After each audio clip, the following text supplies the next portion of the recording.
الحمد لله جل وعلا، وصلى الله وسلم على رسوله المصطفى ونبيه المجتبى ورسوله المرتضى وأمينه على وحي السماء وعلى آله النجباء وأصحابه الأتقياء أفضل الخلائق بعد الأنبياء، ومن بهديهم اقتدى وبآثارهم اقتفى من المفسرين والمحدثين والفقهاء إلى يوم الجزاء. أما بعد، فأعوذ بالله من الشيطان الرجيم. بسم الله الرحمن الرحيم. والعصر إن الإنسان لفي خسر إلا الذين آمنوا وعملوا الصالحات وتواصوا بالحق وتواصوا بالصبر. صدق الله العلي العظيم. اللهم صل على محمد وعلى آل محمد كما صليت على إبراهيم وعلى آل إبراهيم إنك حميد مجيد. اللهم بارك على محمد وعلى آل محمد كما باركت على إبراهيم وعلى آل إبراهيم إنك حميد مجيد. مولاي صل وسلم دائما أبدا على حبيبك خير الخلق كلهم، هو الحبيب الذي ترجى شفاعته لكل هول من الأهوال مقتحمين. مولاي صل وسلم دائما أبدا على حبيبك خير الخلق كلهم، جاءت لدعوته الأشجار ساجدة تمشي إليه على ساق بلا قدم. مولاي صل وسلم دائما أبدا على حبيبك خير الخلق كلهم. عزت مند مسلمانان اوریدونکو، الله جل شانه عما نواله خپل کلام پاک کے فرمائی فإن تعدوا نعمت الله لا تحصوها. کتاسو زمان نعمتونه شمیرل وګواړئ نو تاسو دې احسان نشئ کولی، دا نشئ شمیرلی. دا الله تعالی په مونږ باندې ډېر زیات نعمتونه دي، ډېر زیات احسانات دي، او د ټولو نه یو لوی احسان او لوی نعمت هغه زمونږ دا زندګي ده. نور نعمتونه که د لاس نه وځي، ضایع شي، خراب شي، کمزوري شي، نو د هغې ازاله بیا هم کیدی شي. د یو سړي دکانداري خرابه شوه، بیا محنت وکړو او دکان یې بیا ښه شو. نوکری نه راووتو، بیا یې کوششونه وکړو، بیا نوکر شو. د سړي بیمار شو، دوایې وکړې، بیا صحتمند شو. او مطلب دا دی د تا کور وران شو، بیا محنت سره آباد شو، خو زندگی چې یو پیره تېره شي نو دا بیا هیڅ صورت کې واپس نه راځي. د چا نیټه چې کومه مقرر وي، اذا جاء اجلهم لا يستأخرون عنه ولا يستقدمون. نو هغه نیټه د خپل وخت نه رامخکې کېږي هم نه، خو وروسته کېږي هم نه. که چېرته په دولت باندې او جون میلاوېدی نو اوس به فرعون جمدی و، قارون به نه مړ کېده، او حامان به چې کوم دی نو اوس به یې چېرته باچایي کوله، جندي به ګرځېدل. یا فرض کا حکمت او ډاکټرۍ او ایجاداتو دا کولی شو چې یو سړي له زندګي ورکولی شوه، نو لقمان حکیم غوندې لوی لوی حکما هغه به اوس ژوندي او دومره لوی نعمت او زمونږ د طرف نه دومره ډېر لوی غفلت و چې 10 روپۍ د سړي نه روکې شي نو ورپسې خفئ، او که 100 او 1000 بېدرکه شوي نو بیا سړی ډېر خفئ چې ډېرې پیسې دې روکې شوي. خو زما استاد جون نه سات په سات چې کوم دی کمې ورپکې راځي او ختمیږي کمیږي. دلته مونږ ګورو، مونږ وایو لکه دا ماشوم د 2 کالو شو، د 3 کالو شو، د 4 کالو شو، غټ شو، خو په حقیقت کې د عمر کم شو، د عمر کمیږي سیوا کېږي نه. وما يعمر من معمر ولا ينقص من عمره الا في كتاب. دغه ځای کې مفسرینو په دې باندې بحث کړی دی چې بره دا لیکلي کېږي چې د ده زندګۍ نه 1 غنټه کمه شوه، 2 غنټې، 3 غنټې، 4 غنټې داسې نه کمې شوې، عمر کمیږي، دی ورکوټې کېږي. او دلته زما ستا حساب کتاب دا دی چې د عمر سیوا شو. چې څومره قیمتي متاع دی او څومره قیمتي شیز دی، دومره چې ما او ستا چې کوم دی نو غافل یو. نو د خدای پاک بې انتها نعمتونه دي او احسانات دي. نو د ټولو نه لوی احسان او نعمت د خدای پاک په مونږ باندې هغه عمر دی، او چې یو پېره تېر شي نو بیا واپس نه راځي. نو هر سړی تاجر دی په دې خپل عمر کې، دی د عمر ورکوي او یا د خدای پاک رضا اخلي، که د دین کارونه کوي او د دین په رهنمایۍ کې دی عمر تېروي، او یا دی د عمر خرچه کوي، ضایع کوي او دی د خدای پاک غضب اخلي. نو دا جون ډېر قیمتي شیز دی، دی په دې سره جنت هم حاصلوي شي، او خدای مکه ګډ وډ عمر یې تېر کو نو دوزخ یې پې واغستو. نو الله پاک ځای په ځای باندې په اوقاتو باندې قسمونم د اهمیت پیدا کولو لپاره خوړلي. والفجر په سبا باندې قسم خوړلی دی، واللیل په شپه باندې قسم خوړلی، او د کومو شیزونو نه چې اوقات پیدا کېږي، نور او سپوږمۍ. نو والنهار اذا تجلى او واللیل اذا یخشى والقمر اذا تلاها، په هغې باندې قسمونه خوړلي او وقت د اهمیت پیدا کولو لپاره. والصبح اذا تنفس. نو دا قرنګې ما چې کوم صورت تلاوت کړو نو د هغې په شروع کې الله پاک په زمانه باندې او وقت باندې قسم خوړلی دی. والعصر ان الانسان لفي خسر الا الذين امنوا وعملوا الصالحات وتواصوا بالحق وتواصوا بالصبر.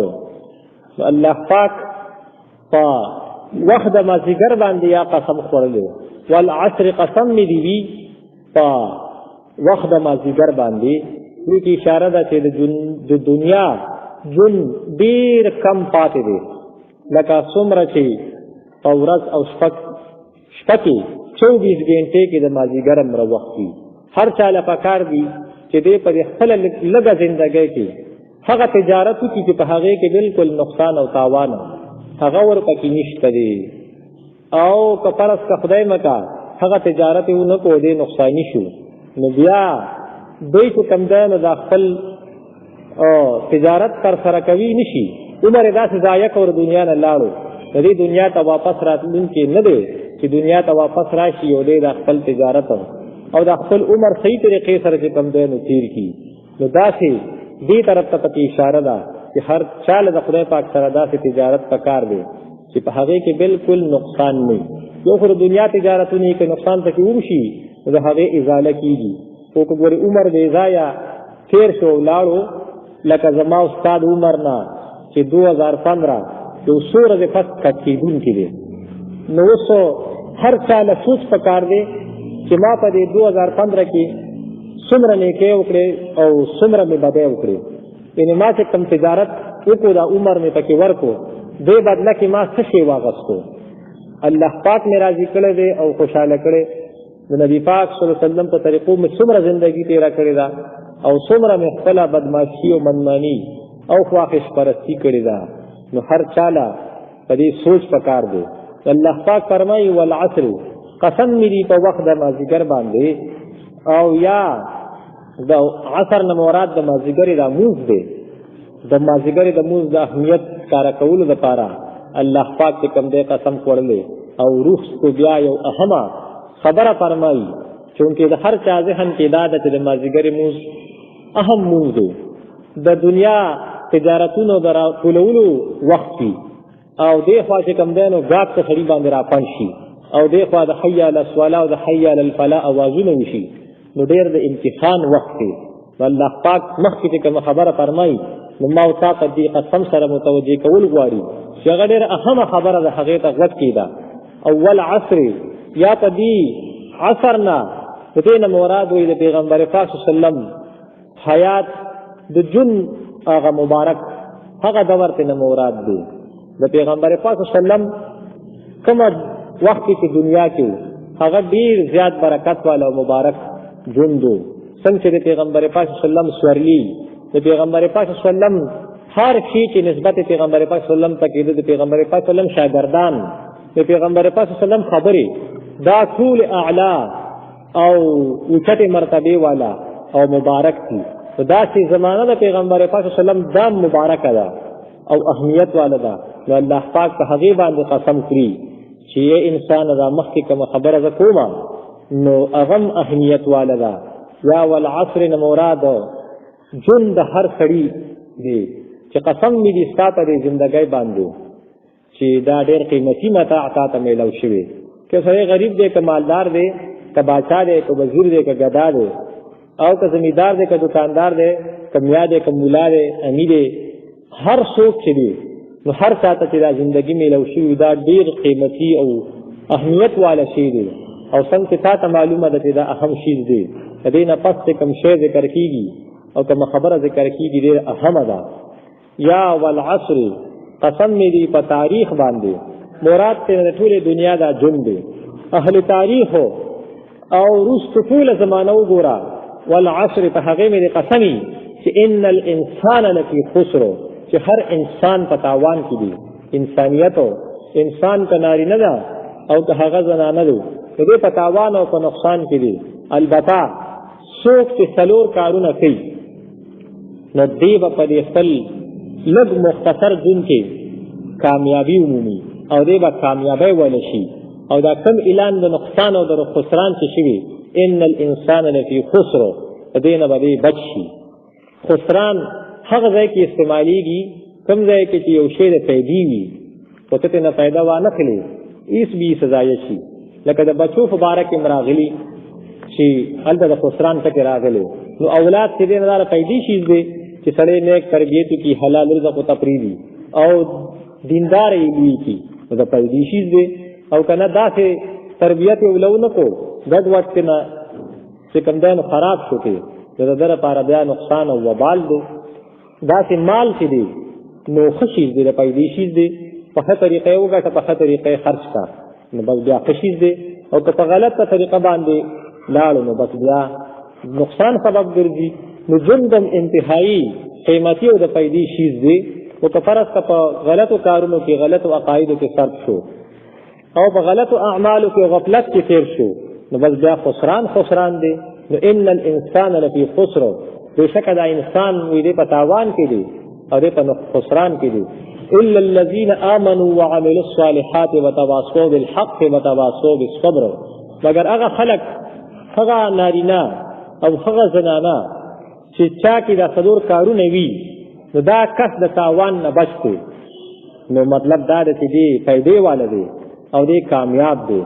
نو هغه صدور خبرې سړي الا الذين امنوا هيو شرط د نقصان نه د بچاو د پاره داري چې دی د ایمان وي د عقاید ټیک وي. ایمان ډېر اهم او ضروری شی دی. د ایمان مثال داسې دی لکه عدد او ورپسې وعمل الصالحات چې د نیک اعمال وي د سنت او د طریقې پابند وي. هر یو کار کو څومره د شریعت احکامات دي هغه په سنت طریقه باندې کوي او وتواصوا بالحق وتواصوا بالصبر دا څلور کارونه چې کوي. لومبي ایمان دی نو ایمان مثال داسې دی لکه عدد 1 2 3 د تعداد وي او د اعمال مثال داسې دی لکه 0. نو که سړي کې ایمان نه نو دې کار سره نیک اعمال کوي نو تاسو سره یو 0 دی د هغه هیڅ قیمت نشته. نو سړي کې ایمان نه کوي سره نیک اعمال کوي دې هیڅ قیمت نشته تر دې ثواب او فائدہ اخرت کې په دې باندې نه مرتب کیږي ته نه ملاويږي. یو داسې انسان تاریخ کې شته لکه د دین لپاره ټول نگران کار خپل خاندان پرې خودل دي او جیل تسلل دي. نو په تاریخ کې داسې انسان شته چې جیل کټاو کړي او خپل خاندان پرې خودي په کوم کې د هغه عقیده ټیک نه و په دوزخ کې دي. د هغه نوم ابو طالب دی. 3 کاله د پیغمبر پاک صلی الله علیه وسلم سره شاد ابو طالب کې انتهایی سخت کې تیر کړي او څومره دفاع او حمایت د پیغمبر پاک صلی الله علیه وسلم کړی دی خو چون چې صفر سره عدد ایمان ور سره نو کله چې د عدد سره د صفر سره عدد ولګي د صفر سره عدد ولګي د صفر قیمت پیدا شي نو سړي کې چې کله ایمان راشي ایمان ورکړي د در اعمال ویلو پیدا شي د هغه قبولیت او د هغه قدر چې کم دینو پیدا کیږي هغه بیا قبليږي او د عادت سره چې صفر ولګي یو سړي کې ایمان شته عادت شته او عمل پکې نشته نو د عادت سره چې صفر ولګي نو د عادت قیمت سیوا کیږي د عادت قیمت کیږي سیوا کیږي نو سړي چې نیک اعمال کوي د ایمان وي د دومره د ایمان هغه نور او برکات کیږي سیوا کیږي او د صفر نه چې دی صحیح طرف ته دا ایک ولګي نو د صفر قیمت پیدا کیږي کبل طرف ته ولګو د صفر قیمت نشته نو مطلب نو دا دی اوس سره کی ایمان پکې دی او عملم کوي خو د سنتو د طریقې مطابق نه دی د ځان نه یو جوړ کړي شی دی د بریلیانو میلاد دی فرستا او نور داسې بدعات دي نو تاکي د ایمانی ایک سره دی خو د صفر کې قیمت نه پیدا کیږي ته بیا بدعات وایي چې دا غي ثواب نشته او قیمتي شی ستوره نو خلک په قیمتي ځای کې دي په کوم ځای کې دي په قیمتي ځای کې تاسو تر کور کې کالی او سره یا پیسې پرتی وسله پرتی د څومره په حفاظت ځای کې دګدلې چې ستانه علاوه بل چاته نه معلومه نو ګوره عقیده څخه اهم شی دی چې دا په کوم ځای کې د دې مختص په بدن کې هغه قیمتي دي چې زړه دی او نور اعمال کې دي نو هغه د نورو اندامونو سره تعلق لري خو دې نه معلومیږي چې عقیده څه شی دی ډیر اهم شی دی او اهمیت والا شی دی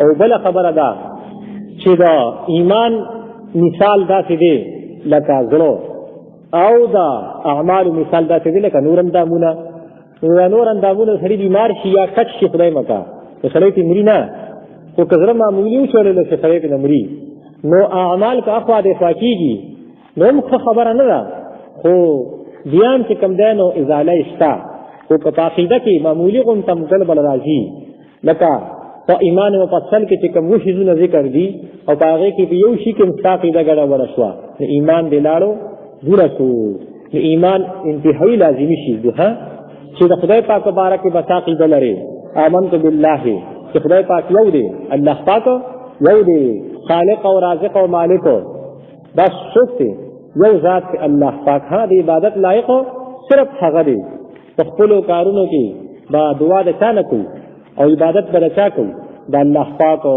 د همیشه نه دی او همیشه به وی سمیع دی اوریدونکی دی دعاګانو قبلونکی دی بصیر دی هر څه لیدونکی دی عالم الغیب والشهاده دی په هیڅ وخت کې هیڅ یو شی په هیڅ ځای کې د خدای پاک دا نه پناه نشته خدای پاک سره معلوم دی هر شی ته د پیدایش نه مخکې او د پناه کېدو نه وروسته او چې کله پیدا دی یو شانتي معلوم دی نو د خدای پاک متعلق عقاید لرلو او داسې د پیغمبرانو چې دا د خدای پاک استازي دي د مخلوق د هدایت لپاره رالیږلي شوي دي پوه او بخشای دي او پیغمبر نه چې کوم دی نه ګناه نه کېږي پیغمبر د ګناه نه معصوم وي نو داسې عقاید لرل په پیغمبرانو باندې ایمان راوړل او د هغې متعلق څه عقاید دي هغه زده کول او بیا چې کوم دی نو د ملایکو باندې ایمان لرل د ملایکو متعلق څه عقاید دي چې دا نه نارینه او نه زنانه پوه شوې د خدای پاک مخلوق ته د نور نه پیدا دی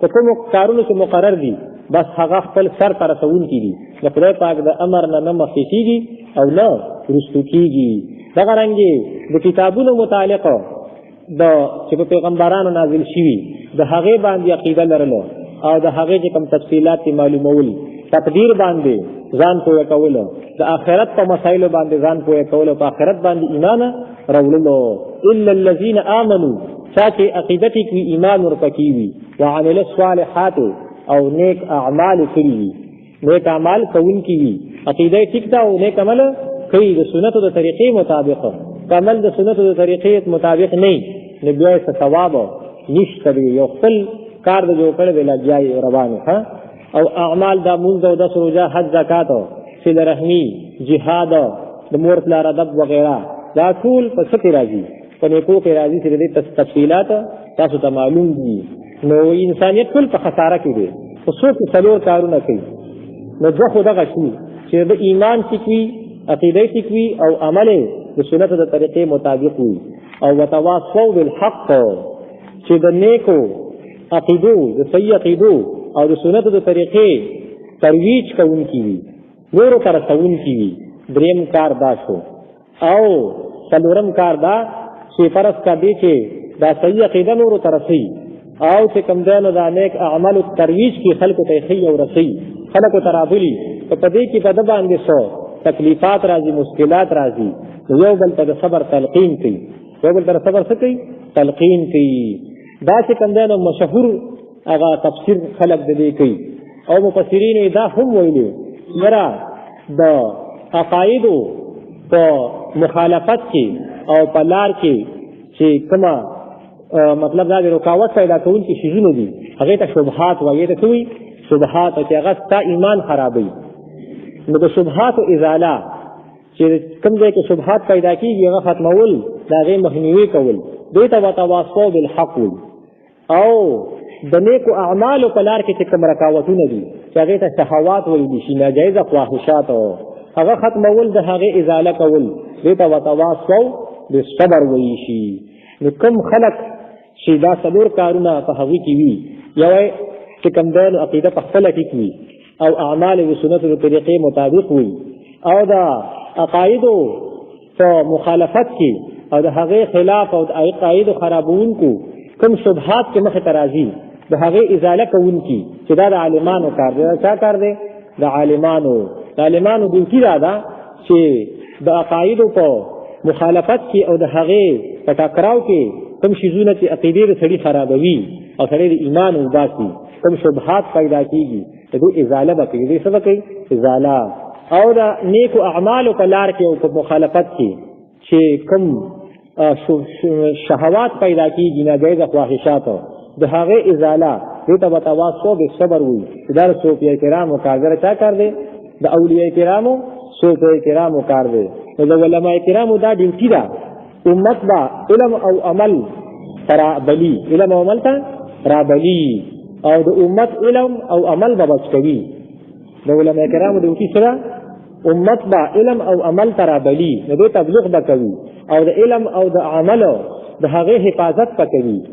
نو علم او عمل ته راتله په څه کېږي؟ خلک رابلل. دا په فضایلو سره په څه سره؟ فضایلو سره کېږي. علم او عمل ته چې خلک رابلي نو په څه به یې رابلي؟ په فضایلو سره. او د علم او د عمل حفاظت په څه سره کېږي؟ په دلایلو سره. د فضایل خو هر څوک بیانوي ورځی کېږي که نه خو د دلایلو ترویج هغه نشته. د دې غور په کار دی. څه په کار دی؟ غورو چې په دلایلو سره ستا د علم او ستا د عمل څه وشي؟ حفاظت وشي.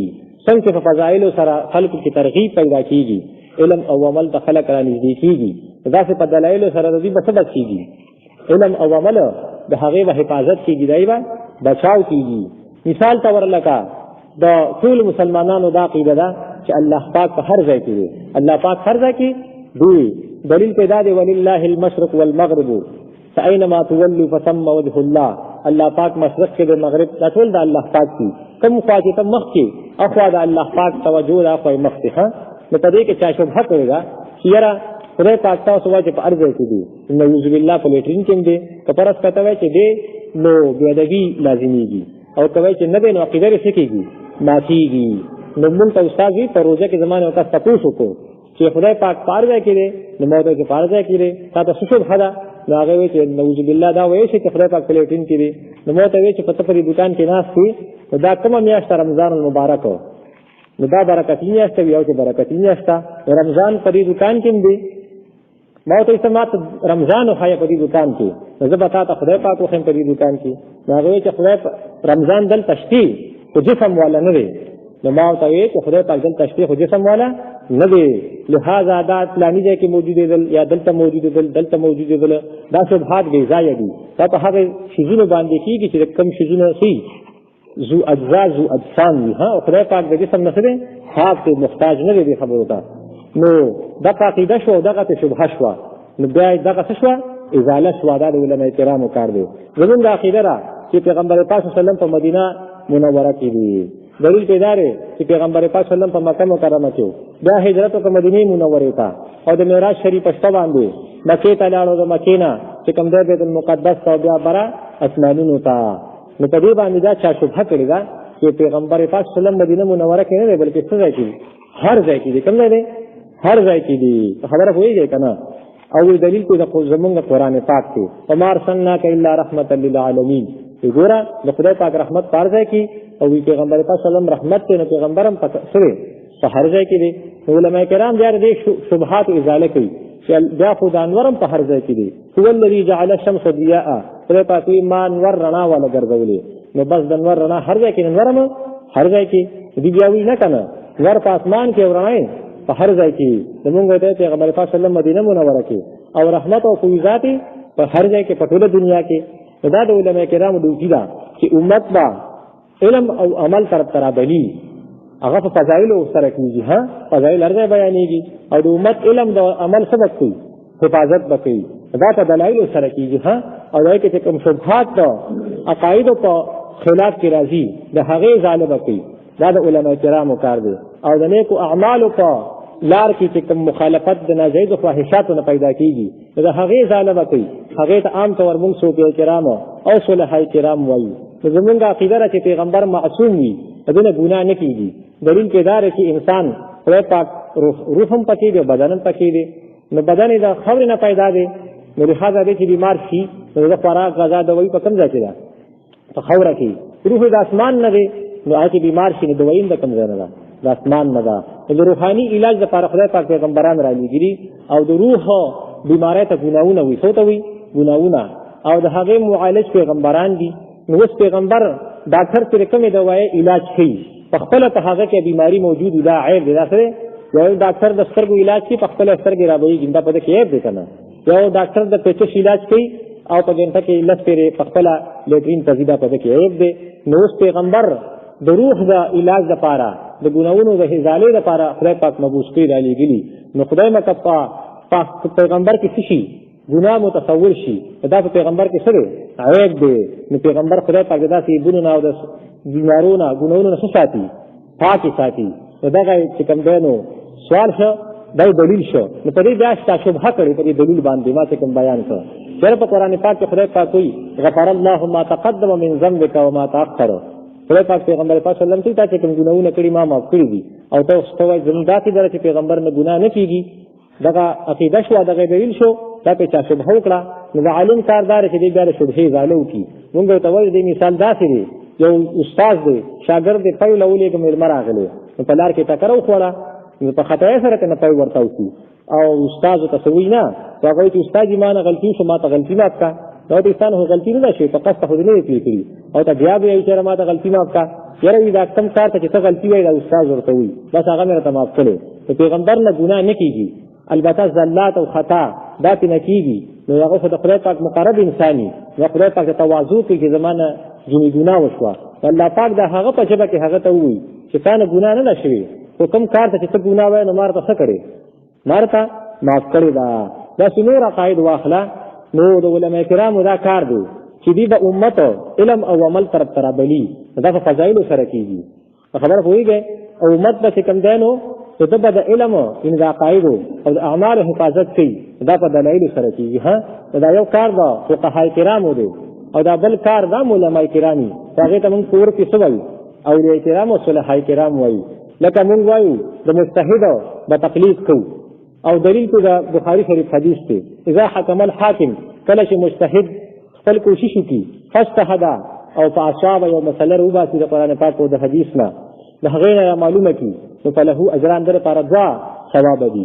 واذا حکم الحاکم فاجتهد ثم اخطأ او فرض که ده خپل اجتهاد وکړو دی پکې خطا شو نو بیا هم ثواب دی بیا مو ته ثواب میلاویږي فله اجر در لپاره یو ثواب دی. ها نو په موږ باندې بیا خلک اعتراض کوي چېرې تاسو خو وایئ چې په قرآن پاک کې دي چې الیوم اکملت لکم دینکم تاسو له خو دین کامل کړی دی. نو ایمان صرف په ډېر وروسته پیدا شوی دی. نو دا خو په دې تکمیل دین کې څه دی؟ دخل دی. نعوذ بالله سره دا تا باندې دا شبهه وارده کړي. لهذا امامان ته کله چارې لېږلي او دوی مه منئ یا چې کوم دی تقلید مکوي. بیا علماء کرامو داسې موارد چې دې بردې شبهات وسکي ازاله وکړي. دا پتا باندې اعتراض کی چې امام صاحب روسته پیدا شوی نو فقه دروسته پیدا شوی مسائل نو دې خو د صحابه کرامو په وخت کې نو ته به وتوي چې کم کتاب باندې چې هغه د بخاری شریف ویل کیږي نو دا احادیث د صحابه کرامو د پیغمبر پاک صلی الله علیه وسلم په دور کې وو نو هغه وی چې یو دا خو هغه وخت وو نو ته به وتوي چې امام بخاری په هغه وخت کې وو نو به چې نو دا هغه جواب درکې کړي امام بخاری نو حدیثو ښه نو ته وتوي چې زمونږ امام صاحب د صحابه کرامو په دور کې نو په کوم مسائل کې هغه استنباط د هغه کړي نو هغه په هغه دور کې وو لکه دا جمعات کې نو جوړ شوی دا وب مخکې پر ځمکه کې وی کنه او چې کله جوړ شو نو په هغه وخت دا راښکاره شو نو مسائل د قرآن پاک او د حدیث په فقه کې پټې پرتې وي خو چې کله امام صاحب راغی نو بیا څه کړی راښکاره کړی احادیث لا هغې زمانې دي خو بیا امام بخاري صاحب ته کله پیدا شو او غټ شو حدیث زده کړو نو هغه بیا څه کړه په بخاري شریف کې ولیکلو په خبره باندې پوه شوی که نه بیا به سره پتا شو چې چېرې امام مسلې جوړي د ځان نه نو دا خو په دین کې دخل دی امام مسلې جوړې نه بلکې ښایي صحیح کوي ښکاره کوي جوړونکي پیغمبر پاک صلی الله علیه وسلم دی ښودونکي څوک دی امام صاحب علامه شامي لیکلي چې زموږ امام صاحب سراج الامه دا د امت چراغ دی نو ستا نیکه شپې را پاڅېدو او قرآن پاک یې راواغېستو تکه توره تیاره وه نو تا ته داسې بیټري وواله چېرې دا بابا تلاوت وکړي نو تاسې بیټري ووهله د دې بیټرۍ دا الفاظ جوړ کړل که نه ښکاره کړل بیټرۍ دا څه ښکاره کړه دا الفاظ ښکاره کړل نو ستا نیکه څه کوي تلاوت کوي دا مسایل دغه شانې پټ پراته وو ښکارېدل نه خو چې کله امام صاحب راغی نو امت ته یې څه وښوله هغه مسایل وښوله په دې جواب بلا څه دي مثالونه دي نو د امت د علما کرامو داسې مواري ده چې دی به د خلکو د علم او د عمل څه کوي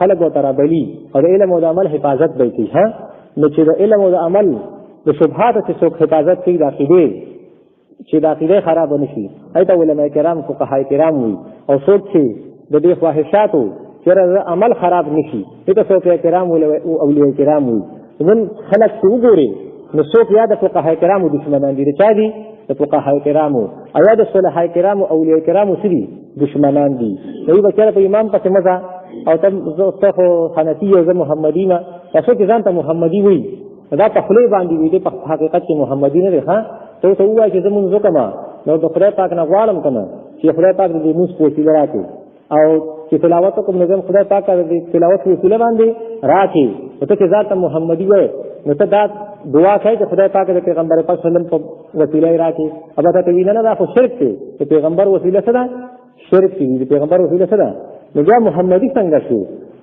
که زه ماضي هم یم او زه څه یم محمدي هم یم ځکه د مونځ که وکړم نو د وسیلې باندې دعا کول جایز ګڼم ښه او داسې دا هم وایم چې د پیغمبر په وسیله باندې دعا کول څه وي ټیک دي نو که زه ځان ته محمدي وایم نو ټیک ده ته خو د پیغمبر وسیله نه منې ته ځان ته څنګه څه محمدي وایې دا د علما کرامو او د صلحاء کرامو څه دي ذمهوارۍ دي نن د دې خلکو دشمنان ډېر دي ها پوه شوې د دې وجه نه په حدیث شریف کې راځي چې فقیه واحد اشد على الشیطان من 1000 عابد تا ته به سړی دا نه وي چې قرآن مه راخله تا ته قرآن را واخله ځان له اهل قرآن نوم کېږه ها تا ته به دا نه وي چې حدیث مه راخله تا ته به حدیث راواله ځان له څه کېږه اهل حدیثو البته د فقها کرامو نه به منع کوي چې دوی ته به نږدې کېږي نه دوی خو د ځان نه مسلې جوړې کړي دا مسلې د دین خلاف ده دا خلاف ده دا خلاف ده دا خلاف ده دا خلاف ده او څوک د صلحاء کرامو خلاف دي مړه بس هر سړی کړي جوړېږي شي هر سړی څه کېږي شي نیک جوړېږي شي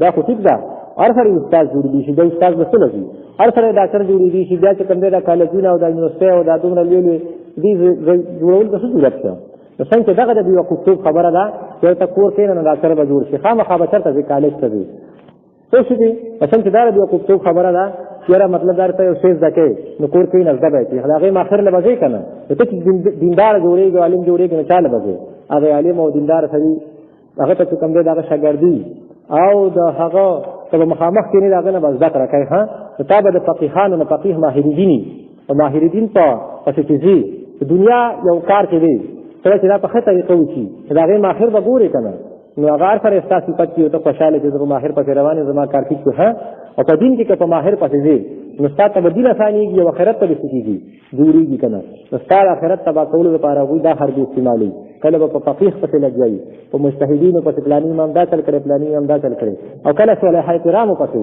هغه ستا د باطن تعمیر فرمایي. د هر انسان د کامیابۍ لپاره څلور خبرې ضروري شي. یو عقیده، بل نیک عمل، یو تواصل بالحق، بل څه وتواصل بالصبر. د دې څلورو الحاصل هغه بیا دا دی چې هر انسان لپاره دوه خبرې ضروري دي: تعمیر الظاهر، خپل ظاهر ټیک کول، او تعمیر الباطن، خپل باطنه ټیک کولو. نو باطن ټیک کېږي نو دا په باطني مسایلو سره دا د اولیاء کرامو کار دی، او ظاهر ټیک کېږي په ظاهري مسایلو سره. کومه چې موږ فقه وایو او ظاهري مسایل وایو هغه بیا چا کار دی؟ د علماء کرامو. الله پاک د عمل کولو توفیق راکړي. الله پاک دې دین سمجھ را نصیب کړي.